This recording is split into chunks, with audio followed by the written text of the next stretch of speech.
For me, men and women are equally inspiring, but I feel that female friendships in my life have given me such a space to thrive and to feel that there is solidarity of experience, of being heard, of being seen, and this entire idea that women cannot be friends, and there is inherent politics between women when they come together because of this, that, and the other.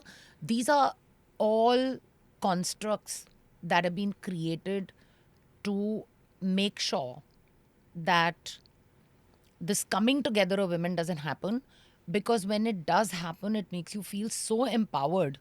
And there is a it's like building a fort around yourself, right? Yeah. And you start to see things very differently.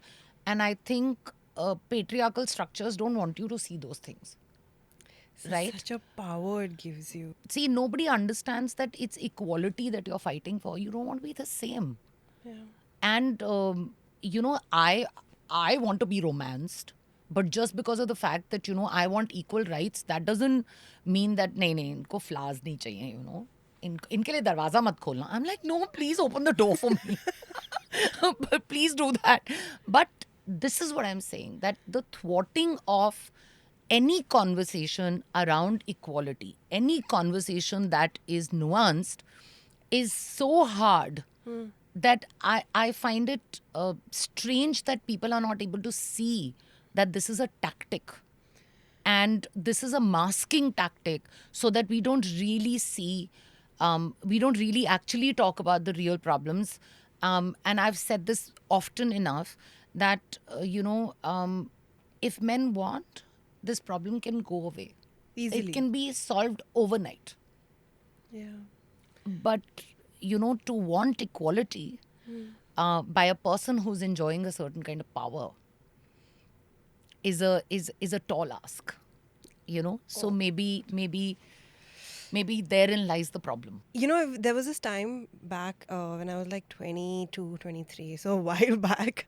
Um, we were two women managing the entire branch. We had like this office. And every time my GM would tell me, I'm so scared to keep two women together. Two women will fight together. And he was just so, and obviously between her and me also, we had a huge age gap. But every time he would come back, every few months, he'd be like, I'm surprised there hasn't been a fight yet. And like he would tell this to us directly. And he's like, why do you have a problem with us getting along so much? Right? What is your real goal here? And obviously, I was so young, I would just laugh it off, be like, haha, we are so good. We're better than all the other branches.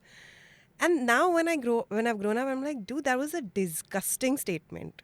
Like I hope you never do this again.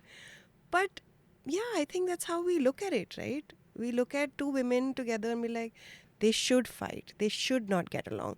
Because that way the man has some control, has some power in like dealing with the situation. If two women got along, we don't need that person. I think women-led organizations become a little more, not a little more, a lot more cognizant of what women need, right? Uh, Simple things.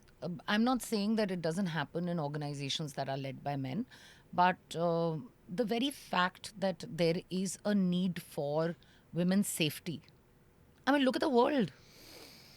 I also want to stay back till 4 in the morning and go on my own and not really care about like a person accompanying me. But it's not my problem that, I have to constantly be alert, because I can be in real physical danger. Yeah. And that is not going to get solved by taking karate classes. Yeah. We say women need to be in the writing room because then they will be able to create an authentic experience of the female character that is being portrayed.